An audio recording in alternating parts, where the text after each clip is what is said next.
Salut à toi et bienvenue dans ce nouvel épisode. Aujourd'hui, je vais te raconter en quoi l'excès de confiance peut te détruire.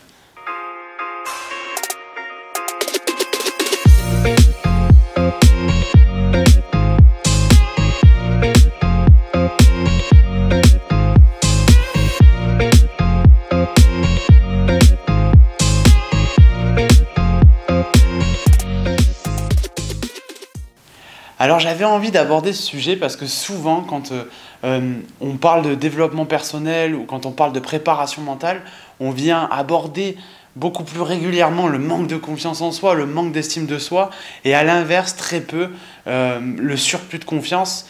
Et ce qui est dommage parce que quand on étudie en coaching des personnes et quand on est confronté à des personnes qui ont du surplus de confiance, on se rend compte que cet aspect-là peut faire aussi mal que le manque de confiance en soi. J'avais envie d'aborder ce sujet parce que moi-même ça m'est arrivé et ça m'a fait très mal dans certains cas. Même si j'essaye de faire preuve d'humilité au quotidien, mais parfois, quand on réussit plein de choses, on a tendance à un peu mettre des œillères et plus voir tout ce qui va se passer autour.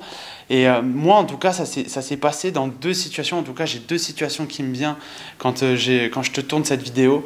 La première, c'est lorsque j'étais dans mon ancienne entreprise et que je faisais du commercial.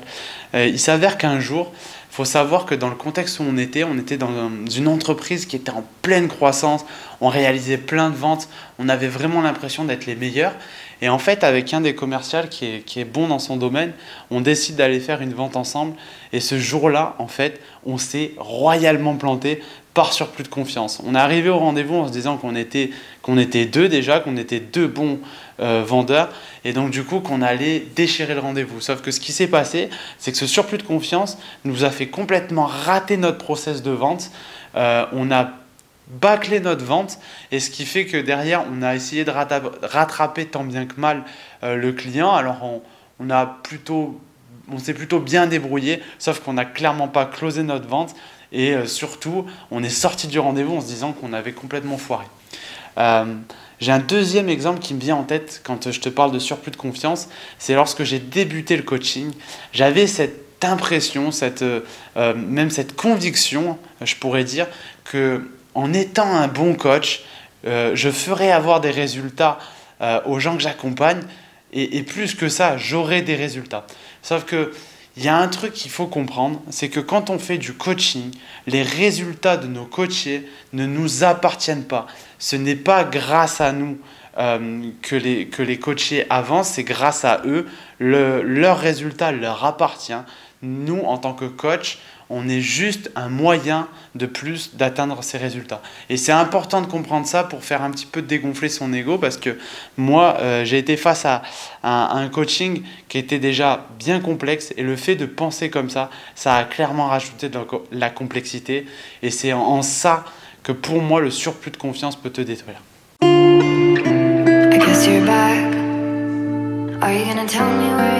Pour ma part, il y a un truc qui m'aide particulièrement à gérer ce surplus de confiance, c'est de voir les messages que la vie m'envoie.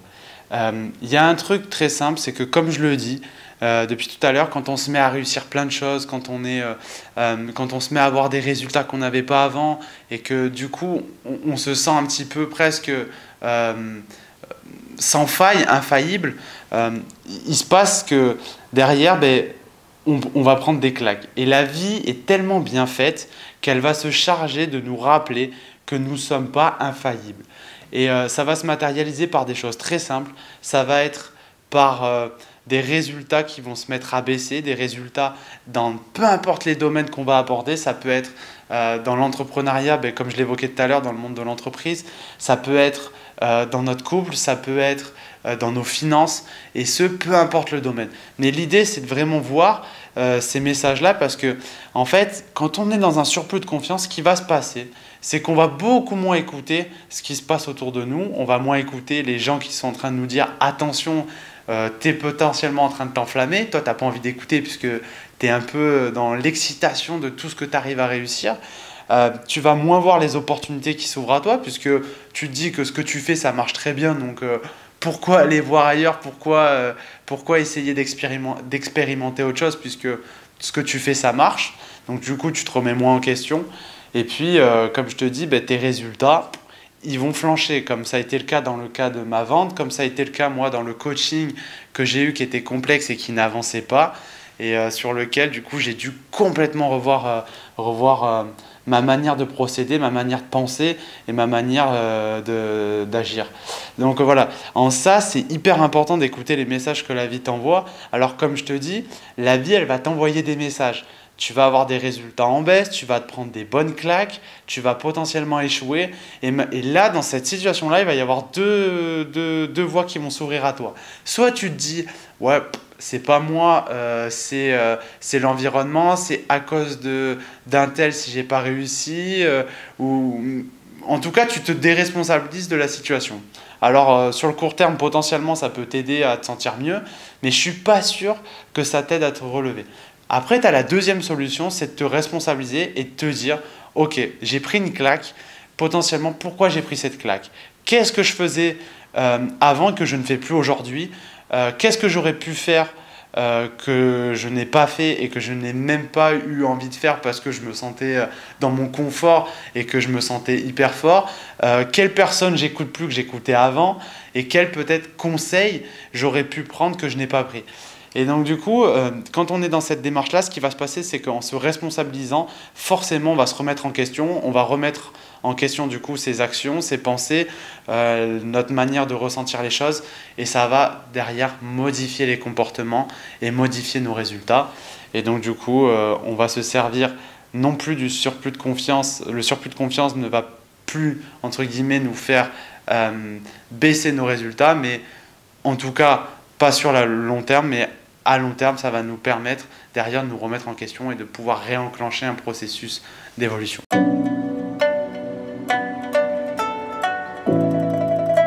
L'autre chose qui m'aide énormément lorsque je suis dans un mode surplus de confiance, c'est de me rappeler l'échange que j'avais eu avec Mathieu Gréby. Mathieu Gréby, c'est un handballeur professionnel international qui a tout gagné en club quasiment, qui a été champion du monde, champion d'Europe, vice-champion olympique avec l'équipe de France, et qui m'avait dit en interview que pour lui, il y avait deux choses qui s'alliaient magnifiquement bien, c'était l'humilité et l'ambition. Souvent, ces termes-là, on peut se dire que c'est polarisant, enfin en tout cas qu'on peut les polariser et que l'un ne va pas avec l'autre alors que c'est complètement faux.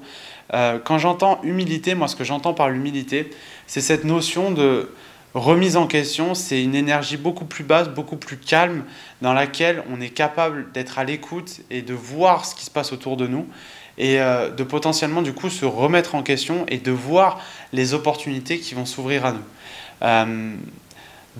En deux, l'ambition, justement, c'est une polarité qui est un petit peu différente, mais qui va très bien s'allier, puisque l'ambition, j'y vois quelque chose, une énergie beaucoup plus haute, avec de la détermination, de l'action, l'envie de se bouger.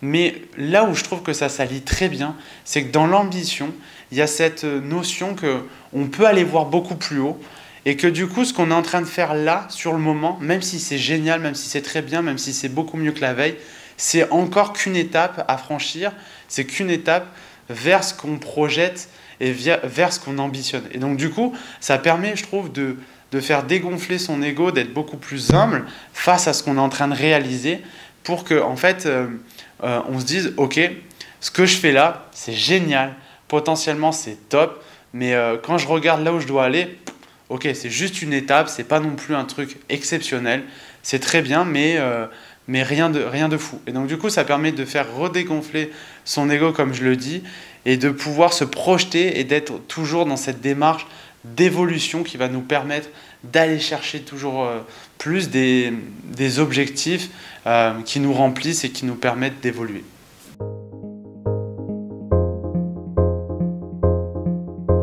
Et j'insiste sur le mot qui me fracasse dans un domaine. Pourquoi? Parce que, en fait, pour moi, le surplus de confiance, c'est souvent en fait, l'effet qui fait que tu as passé trop de temps dans un environnement où tu te sens au-dessus. C'est potentiellement les gens que tu fréquentes, c'est potentiellement l'environnement de travail dans lequel tu es, c'est potentiellement le partenaire avec lequel tu es, ton conjoint, enfin peu importe. Et en fait, tu as l'impression d'être au-dessus. Le fait d'aller fréquenter des gens qui te démontes dans un domaine, ça va te permettre en fait de revenir à ce que je t'ai dit juste avant, d'être humble et ambitieux. Pourquoi humble? Parce que quand tu vas aller voir des gens qui sont extrêmement bons dans un domaine, toi, ça va te faire clairement dégonfler ton ego dans le sens où tu vas te dire, mais en fait, moi, bon, ok, tu es peut-être venu voir cette personne en disant que tu étais bon, mais quand tu vois ce que cette personne est capable d'accomplir, ben, tu te dis que franchement, tu es plutôt quelqu'un de banal. Et donc du coup, ça te permet, deuxièmement, de revenir à de l'ambition, puisque tu vas voir tout ce que tu pourrais encore faire à travers cette personne, et qui du coup va te permettre d'évoluer et d'être humble à court terme, pour encore une fois te rappeler que ce que tu es en train de faire, c'est peut-être très bien, mais ce n'est pas non plus quelque chose de ouf. Et qu'il y a des gens qui sont encore plus ouf que toi. Et j'adore ce truc-là parce que, en fait, le fait de faire ça, alors il y a deux choses, il y a deux manières de l'aborder. Si je fais que ça, si je fais qu'aller me confronter à des gens qui sont hyper bons dans un domaine, je vais me sentir vraiment comme une merde. Si je fais ça tous les jours, si je fais ça toutes les semaines, tous les mois, toute l'année, tout le temps, je vais vraiment me sentir comme une merde. Pourquoi? Parce que j'aurai justement l'impression que moi, à côté, j'avance pas, que je suis pas assez, pas assez, pas assez. Par contre, se dire, je l'équilibre ce truc-là et je me mets à le faire de temps en temps, peut-être je peux me fixer une routine, c'est peut-être une fois par mois, une fois par semaine. C'est top parce que comme je te le dis, ça va te permettre de te calmer dans ton excitation du quotidien à te dire ouais je suis trop fort, etc. Et te ramener sur une énergie beaucoup plus adéquate avec un mindset d'évolution, c'est-à-dire voilà, te dire ok, il y a des gens qui performent, il y a des gens qui sont géniaux et il y a des gens chez qui je peux trouver l'inspiration tout en gardant de l'humilité par rapport à ce que moi je fais au quotidien. La citation sur laquelle j'aimerais clôturer cette vidéo, c'est une citation d'Albert Einstein qui reflète à merveille ce que je viens de vous dire. Elle est assez connue, il a déclaré la chose suivante: c'est de la folie d'espérer de nouveaux résultats en faisant toujours la même chose. J'adore cette citation parce que comme je vous le dis depuis le début de la vidéo, faut savoir que en fait, l'être humain, souvent on se plaint qu'on n'évolue pas, mais souvent en fait on ne change rien et on ne fait rien pour évoluer. C'est-à-dire que ça demande de la responsabilisation, de se dire ok, peut-être que moi dans mon processus là, peut-être que les résultats que j'ai, en fait c'est la découlante des comportements que j'ai, des émotions que j'ai, des pensées que j'ai. Et si je suis pas capable de changer ces pensées, de changer ces croyances, d'aller changer mes comportements, mes actions au quotidien, ben mes résultats ils changeront pas.